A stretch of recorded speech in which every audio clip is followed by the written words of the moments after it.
53 years ago this week, New York City police raided a bar called the Stonewall Inn, setting off an uprising that revolutionized the gay rights movement in America. Pride Month falls in June to commemorate that turning point for LGBTQ Americans. Around that time, even gay doctors lived in the shadows, including one who famously went into disguise to tell the truth and to grant dignity to people like him. NBC's Joe Fryer has our Sunday Spotlight. All month long, the colors of the rainbow are marching through city streets, a bright burst of pride that half a century ago might have been hard to imagine.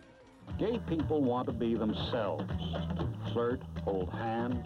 In 1972, sodomy was illegal in more than 40 states, and homosexuality was categorized as a mental illness. There was a lot of pressure on people who were gay to seek out treatment for their homosexuality. Those treatments range from psychotherapy to electric shock therapy, even castration and lobotomy. That year, at the annual meeting of the American Psychiatric Association, gay rights advocates were invited to take part in a panel titled Psychiatry, Friend or Foe to Homosexuals. It was there a mysterious man began to speak. I'm a homosexual. I am a psychiatrist. He wore a stretched-out Nixon mask, wig, and oversized tuxedo, all while speaking through a microphone that disguised his voice. That it is time that real flesh and blood stand up before this organization and ask to be listened to and understood. The man behind the mask we now know was Dr. John Fryer, but at the meeting he was identified simply as Dr. H. Anonymous.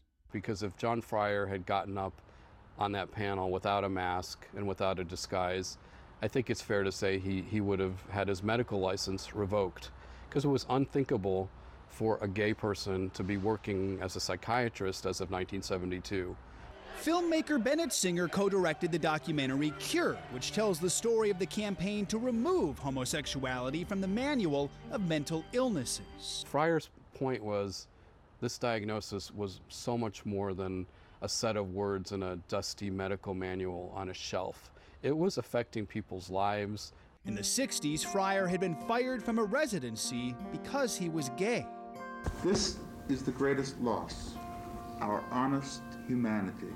At the end of his 10-minute speech, some gave him a standing ovation. I think for the first time, psychiatrists who heard the speech and read about it began to rethink their attitude towards homosexuality. A year later, in 1973, homosexuality was finally removed from the list of mental disorders. Another 20 years would pass before Dr. Fryer revealed that he was Dr. Anonymous. Dr. Fryer is absolutely worthy of all the praise that he gets. He did something that nobody else was willing to do. Before passing away in 2003, Fryer wrote that being Dr. Anonymous probably was the central event in my career. To many, it was also a turning point in the fight for LGBTQ rights. For Sunday Today, Joe Fryer, New York. Joe Fryer, no relation to Dr. Fryer, by the way. Thank you very much. This week, we highlight another life well lived. It was 7 years ago today. The United States Supreme Court recognized in a 5-4 decision the right of gay couples nationwide to marry. One of the first steps toward that historic decision was taken 40 years earlier in a Colorado courthouse. Clela Rorex was a young, newly elected county clerk in Boulder, Colorado, when two men walked in on March 26, 1975, asking to be married.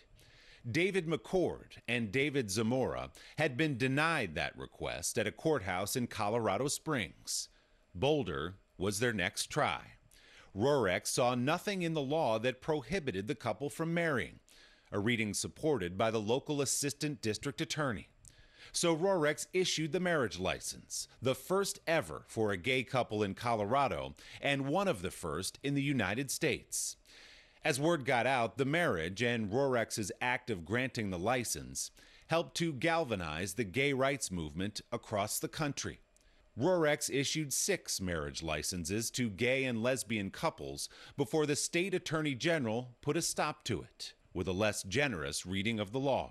Rorex received volumes of hate mail and left her job in 1977, but not before making history. I don't think I ever had a moment of saying to myself, I wish I had not done that. It was simply a matter of right and wrong.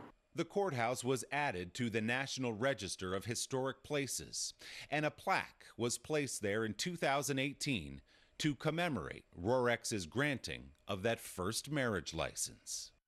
Clela Rorex, who inspired change in the country from her desk at a county courthouse, died last Sunday in Longmont, Colorado.